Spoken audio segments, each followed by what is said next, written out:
नमस्कार साथियों। अगर आपकी उम्र 60 साल से ज़्यादा हो चुकी है या फिर आपके घर परिवार में कोई भी ऐसा व्यक्ति, आपके माता पिता, आपके बाबा दादी या कोई भी रिलेशन में जो 60 साल की उम्र को कंप्लीट कर चुके हैं, तो आज की वीडियो उन सभी के लिए बेहद महत्वपूर्ण होने जा रही है। क्योंकि देखिए, अक्सर सीनियर सिटीजन्स की ये समस्या रहती है कि सरकार उनके लिए कुछ कर नहीं रही, उन्हें किसी तरह का लाभ नहीं दे रही, कोई योजना उनको नहीं मिल रही है। तो आज की इस वीडियो में मैं आपको बताने वाला हूं कि 1 जुलाई 2026 के बाद से कौन सी ऐसी 5 सरकारी सुविधाएं हैं जिसका लाभ आप सीनियर सिटीजन्स को मिलने जा रहा है। तो आइए वीडियो को स्टार्ट करते हैं और एक एक करके सभी चीज़ों को विस्तार से समझते हैं। तो देखिए, बुजुर्गों में सबसे बड़ी समस्या होती है स्वास्थ्य को लेकर के, और स्वास्थ्य को लेकर के अक्सर सबसे ज़्यादा परेशान रहते हैं हमारे सीनियर सिटीजन्स। लेकिन क्या आपको पता है कि सरकार स्वास्थ्य से संबंधित एक सुविधा आपको पहले से दे रही है और दूसरी सुविधा 1 जुलाई के बाद से आपको देने जा रही है। तो स्वास्थ्य से रिलेटेड दो सरकारी सुविधाएं हैं। पहली, अगर आपके पास आयुष्मान कार्ड नहीं है और आप बनवाने गए हो, आपसे कहा गया है कि आपका लिस्ट में नाम नहीं है, इस वजह से आपका आयुष्मान कार्ड बन नहीं सकता। तो यहाँ पर जिनकी उम्र 70 साल है, 60 साल और 70 साल के बीच वालों को अभी लाभ नहीं मिल रहा है, लेकिन अगर आपकी उम्र 70 साल से ज़्यादा हो जाती है तो लिस्ट में नाम हो या ना हो, अपना आधार कार्ड लीजिए, 2 पासपोर्ट साइज फ़ोटो लीजिए और निकल जाइए किसी नज़दीकी सरकारी अस्पताल में, और वहाँ पर जाके 50, 100, 150 जो भी फीस आपके राज्य में पड़ती है वो जमा करिए, और 15 से 20 दिन के भीतर आयुष्मान कार्ड आपके घर पर डिलीवर हो जाएगा। ये सुविधा सरकार देती है सीनियर सिटीजन्स को, स्पेशली जिनकी उम्र 70 साल से ज़्यादा है। दूसरा, जिनकी उम्र 60 साल से ज़्यादा है, चाहे 70 साल हो, 80 साल हो, 65 साल हो या 90 साल हो, ऐसे लोगों के लिए सरकार यूनिक रजिस्ट्रेशन नंबर जैसी प्रक्रिया शुरू कर रही है। इसमें ऐसे लोग जो महंगी महंगी दवाइयों का खर्चा अफोर्ड नहीं कर सकते, जांच का पैसा नहीं दे सकते, या उनकी कोई देखरेख करने वाला नहीं है, उनको घर से अस्पताल आने जाने में तकलीफ़ होती है ना, तो ऐसे लोगों पर फोकस किया है गवर्नमेंट ने। ये जिनके पास इतना पैसा नहीं है, देखिए सभी के पास तो आयुष्मान कार्ड हो नहीं सकता, तो इस वजह से अगर आप घर में अकेले हो, आपके बेटे बहू बाहर रहते हैं, घर में कोई है नहीं, तो आपको क्या करना है, सरकारी टोल फ्री नंबर आपको मिलेगा जो आपके नज़दीकी सरकारी अस्पताल से कनेक्टेड रहेगा। आप घर बैठे कॉल करोगे, वहाँ से डॉक्टर, कर्मचारी एम्बुलेंस से आपके घर पर आएंगे, आपका इलाज करेंगे। जो भी खर्चा होगा वो आपको नहीं देना, वो गवर्नमेंट देगी। ठीक है, अगर ज़रूरत पड़ी तो आपको लेकर के एम्बुलेंस में हॉस्पिटल आएंगे और वहाँ पर आपको एडमिट किया जाएगा। अभी आप सोच रहे होगे ये सब होगा कैसे, तो ये सब होगा एक यूनिक रजिस्ट्रेशन आईडी से, जो कि अभी 1 जुलाई के बाद से सभी सीनियर सिटीजन्स के लिए अलाउ हो सकती है। सरकार इस पर काफ़ी समय से वर्क कर रही है कि एक ऐसा registration unique ID senior citizen को प्रोवाइड कराई जाए, आभा कार्ड की तरह। आभा कार्ड का नाम आपने सुना होगा, जो सरकारी अस्पतालों से संबद्ध रहेगा। उसमें आपकी हेल्थ की सारी जानकारी रहेगी, आपको कौन सी बीमारी है, कितना खर्चा दवाई में आता है, सब कुछ। तो जब आप सरकारी अस्पताल में कॉल करोगे, वहाँ से वो आपसे यूनिक रजिस्ट्रेशन नंबर पूछेंगे, तो वही कार्ड में यूनिक रजिस्ट्रेशन नंबर आपको उनको बताना है, वो वेरीफाई करेंगे, फिर वो आपके घर पर आएंगे।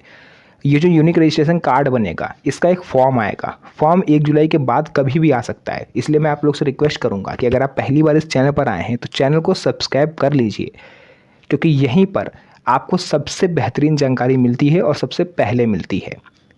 यूनिक रजिस्ट्रेशन कार्ड का जब फॉर्म आएगा तो तभी उस पर जो भी जानकारी है वो क्लियर हो पाएगी कि आपसे क्या क्या मांगा जाएगा, है ना। आधार कार्ड, आय प्रमाण पत्र, परिवार रजिस्टर, है ना, यानी कि जो फैमिली आईडी होती है, घर में कितने लोग हैं, क्या क्या काम करते हैं, सब कुछ। तो जब तक वो फॉर्म नहीं आ जाता, मैं आपको पूरा बता नहीं सकता कि उसमें क्या क्या भरना होगा, बट हाँ, फॉर्म कभी भी आ सकता है 1 जुलाई के बाद से। उसको भरिएगा, उसको भरने के 1 से 1.5 महीने के बाद आपका वो फॉर्म अप्रूव होगा, तब जाके आपको एक कार्ड मिलेगा। उस कार्ड को आपको संभाल कर रखना है। फिर चाहे आप किसी भी सरकारी अस्पताल में कोई भी जाँच कराओ, एक भी पैसा नहीं, ना डॉक्टर को देना ना कुछ।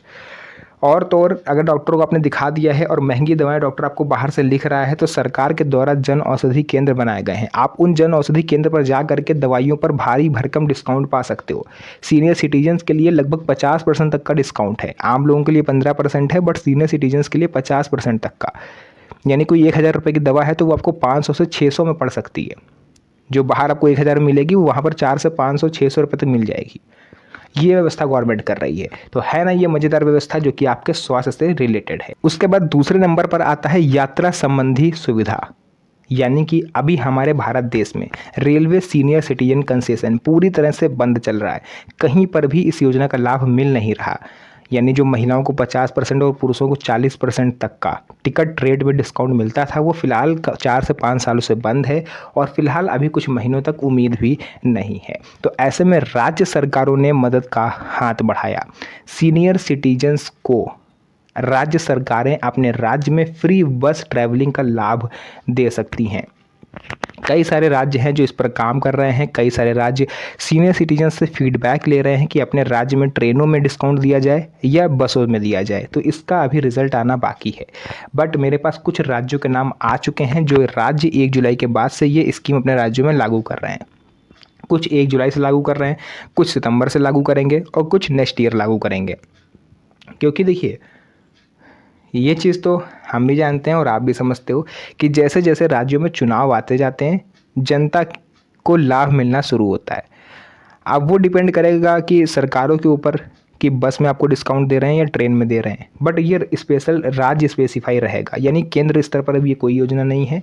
यात्रा संबंधी लाभ अब अगर भविष्य में कभी मिलेगा तो आपको अपने राज्य से मिलेगा। जैसे हरियाणा में बुजुर्गों को फ्री बस यात्रा करवाई जाती है, ठीक वैसे ही उत्तर प्रदेश, बिहार, झारखंड जैसे राज्यों में भी बहुत जल्द आप इस स्कीम को शुरू होते हुए देखोगे, जहाँ पर सेम टू सेम ट्रेन में जैसे आपको डिस्काउंट मिलता था, ठीक वैसे ही आपको डिस्काउंट मिल सकता है या कुछ राज्य फ्री बस ट्रैवलिंग करा सकते हैं। तो यहाँ पर जो भी जानकारी थी मैंने आपको पूरा विस्तार से बताया। 2 जानकारी हो गई। तीसरे नंबर पर आता है बैंक संबंधी जानकारी। देखिए, बैंक संबंधी लाभ, अगर आपने एफडी कराई हुई है तो उसमें आम नागरिकों की तुलना में आपको ज़्यादा इंटरेस्ट मिलेगा। अगर आप अपने नॉर्मल सेविंग अकाउंट को सीनियर सिटीजन सेविंग अकाउंट में कन्वर्ट कराते हो तो उसमें भी इंटरेस्ट रेट हाई रहता है। 1 लाख रुपए तक अगर ब्याज आपका आ रहा है 1 साल में तो उस पर गवर्नमेंट कोई भी टीडीएस नहीं लेगी। ये 3 मेजर आपको प्रॉफिट है। चौथा तो है जहाँ पर आपको प्रायोरिटी मिलती है, लाइन में नहीं लगना, वो तो अलग चीज़ हो गई। चौथे नंबर पर साथियों यहाँ पर आ जाता है सबसे बेहतरीन। यहाँ पर आपको सीनियर सिटीजन एक्ट 2007 के तहत ये सुविधा मिलती है कि आप अपनी गिफ्ट करी हुई संपत्ति या दान करी हुई संपत्ति या किसी को हस्त नामांतरण करी हुई आप वापस ले सकते हो। ये आपको अधिकार है। मान लीजिए कि आपने अपने बेटों को संपत्ति इस वजह से दे दी क्योंकि वो आपकी सेवा कर रहे थे।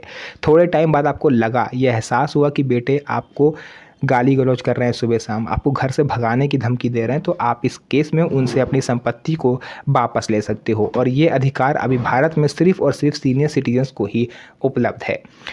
इसके बाद सामाजिक सुरक्षा पेंशन, अगर आप नए नए सीनियर सिटीजन बने हैं तो आपकी जानकारी के लिए मैं बता दूं कि हर राज्य अपने राज्य के सीनियर सिटीजन्स को पेंशन प्रोवाइड कराता है। कुछ लोग 1100, जैसे बिहार में 1100, यूपी में 1500, अन्य राज्यों में भी अलग अलग मिलती है ना। झारखंड में 2500 रुपये है, राजस्थान में 1250 है। मतलब सब जगह हर राज्य अपने सीनियर सिटीजन्स को पेंशन मुहैया कराता है। तो अगर आप जल्दी सीनियर सिटीजन बने हैं तो अपने राज्य में पहले पता करिए पेंशन कितनी मिलती है और उसमें जल्दी से अप्लाई कर दीजिए, आपको भी प्रतिमाह पेंशन का लाभ मिलने लगेगा। इसके बाद टैक्स में बड़ी छूट, सीनियर सिटीजन को मैं आपको बता दूं कि आम नागरिकों की तुलना में टैक्स में छूट मिलती है। जैसे कि आपको सेक्शन सी और 80D का फॉर्म भरना पड़ता है। इसके थ्रू आप ये सिद्ध हो जाता है कि आप सीनियर सिटीजन हैं। और 12 लाख रुपए तक अगर आपका एक साल में अर्निंग हो रहा है तो उसमें आम नागरिकों की तुलना में आपको 15 to 16% एक्स्ट्रा बेनिफिट मिलता है। बाकी ज़्यादा जानकारी अगर आपको चाहिए तो मेरी नेक्स्ट वीडियो देखिएगा, वो इसी टॉपिक पर रहेगी कि टैक्स में क्या क्या बेनिफिट आपको मिलते हैं और किस तरह से आप इसका लाभ ले सकते हो। तो जो भी जानकारी थी मैंने पूरा विस्तार से आपको बताया। वीडियो पसंद आई हो वीडियो को लाइक करके चैनल को सब्सक्राइब जरूर करिएगा, क्योंकि इस तरह की वीडियोस मैं आपके लिए बनाता रहता हूँ। तो फिर से मुलाकात होगी आप सभी से एक और नई मज़ेदार वीडियो में। तब तक के लिए धन्यवाद। जय हिंद।